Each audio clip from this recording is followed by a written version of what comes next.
What's up, it's Cinema Shogun here with a quick update from the ground in Ukraine. We now have an official estimate of the number of Ukrainian civilian casualties in the first 4 days of this war.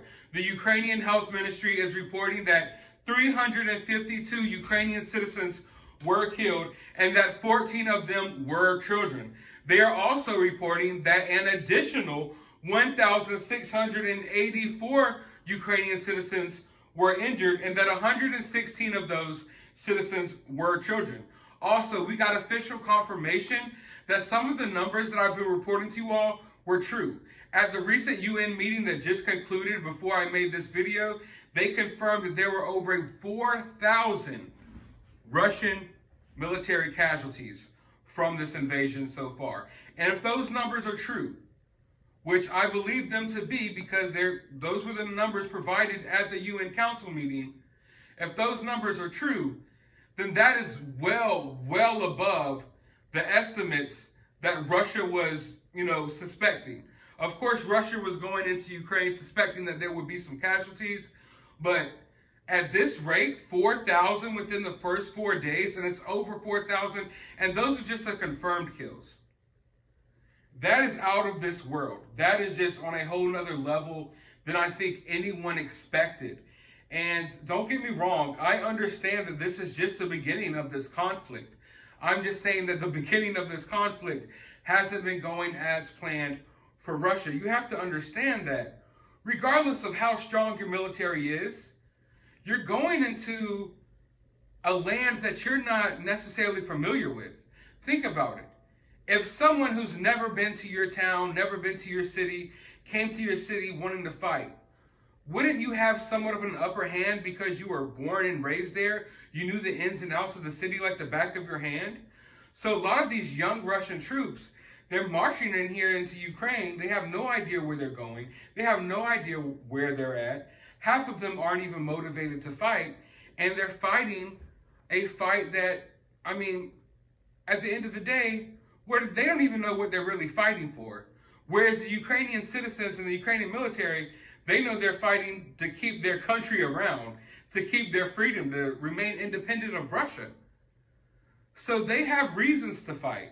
And they also know the terrain, they know where they're at, they have control over at least that aspect of the situation. They might not have the same military might that Russia has, but they definitely have several other advantages. Now, I'm still getting an eerie feeling about this, though. Getting an eerie feeling about this because I can't help but feel almost as if the world is setting Ukraine up for failure. As if the world is setting Ukraine up for disaster. Because don't get me wrong, they're very strong, resilient people, and I respect what they're doing. But at the same time, they're going up against almost impossible odds going up against Russia. And while the resistance is standing strong now, I just can't help but feel like this is going to end with a catastrophe. And I'm definitely not suggesting that they should surrender or anything of that nature. I'm just saying that this isn't going to end well.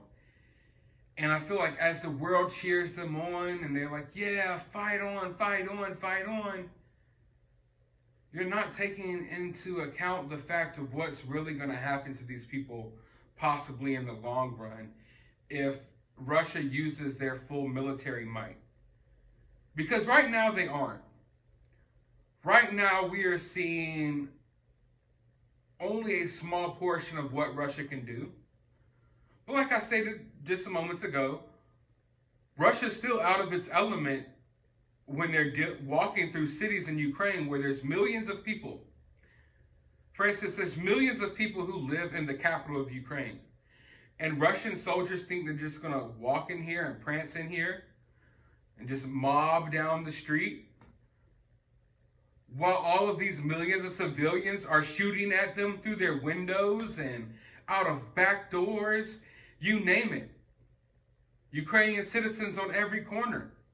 They're going to be met with a fight on every corner, on every block, in every alleyway. And I'm not sure that they're fully prepared for this. But at the same time, I'm not sure if the Ukrainian citizens are fully prepared for what Putin might do. We know he's a ruthless guy. You can think what you want about him.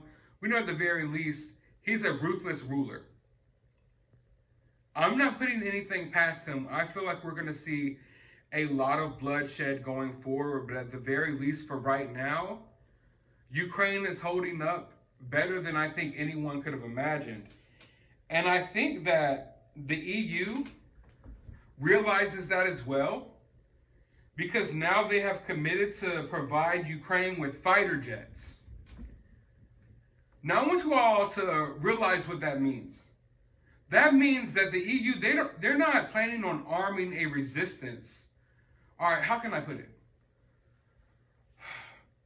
If they're providing fighter jets to Ukraine, they're not providing fighter jets to arm a resistance of civilians walking around the street with Molotov cocktails. They're providing these fighter jets because they believe, and maybe they have some type of intel letting them know, or leading to them to believe, that the Ukrainian military will still be intact, that these official forces will still be intact and able to operate. So that's why they are committing to send these fighter jets over. If it was just arming a resistance of fighters, you would see a lot of small arms and various things like that. And don't get me wrong, we're seeing a lot of stuff like that as well. We're seeing them arm the resistance of Ukraine, but we're also seeing them now, especially with this and this type of weaponry, that they still plan on arming the Ukrainian military because they still plan on the Ukrainian military still officially being intact for at least some time to come. So if you thought that this situation was going to end quickly, it's not. I think Putin thought this situation was going to end quickly. I really do. I understand it's just the first days of this war, but I think that Putin thought that he was going to flex his muscles, come in here, not meet much opposition, and get these people to just surrender quickly because they're afraid of what Putin might do. But in reality, that is not the case. They are fighting hard every step of the way, and they are totally decimating a lot of these initial Russian forces that are coming into their land. And I feel bad for the Russian troops as well. As I've told you all before, reported to you all, half of them don't even know why they're there. A lot of them don't want to be fighting these civilians and things like that. Because, I mean, you got to think about it. It may be your job to be in the army and things of that nature. And it's one thing when you're going into an area and you're fighting other military, but you're going into an area and you're fighting grandmas and kids, bakers, musicians, janitors, bus drivers, just regular everyday working people have taken up arms to fight you. And I don't think they're as motivated to kill those people as Putin wants them to be. But maybe that's just me being stupid. Maybe that's just me still having hope that there's still some good left in this world. But if you want to know how the Russian media is spinning this whole thing, they're reporting that Ukrainian military members are just surrendering by the thousands. And that is not the case.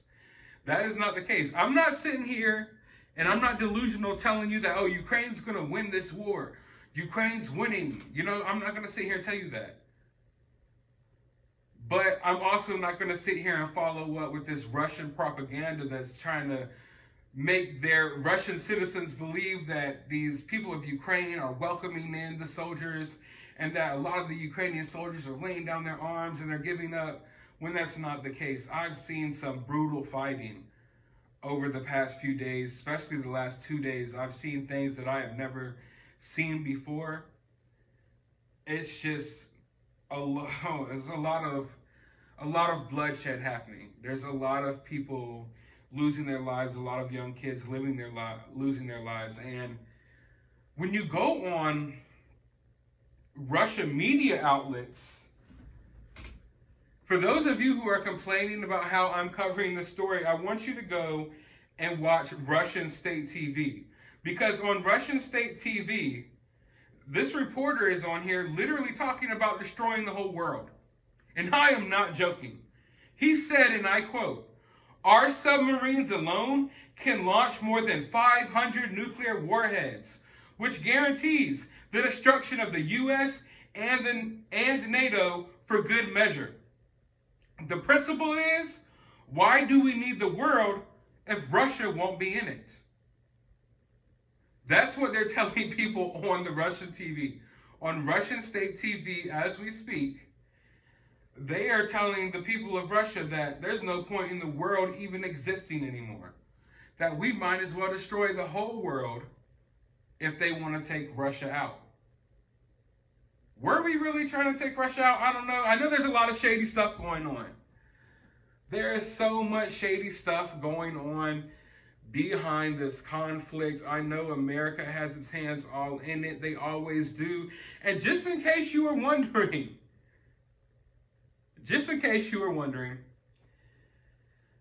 how North Korea feels about all of this. You can't forget about North Korea, right?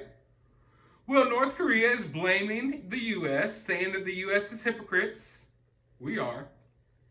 And that we are responsible for Ukraine. That we're directly the one to blame for Ukraine.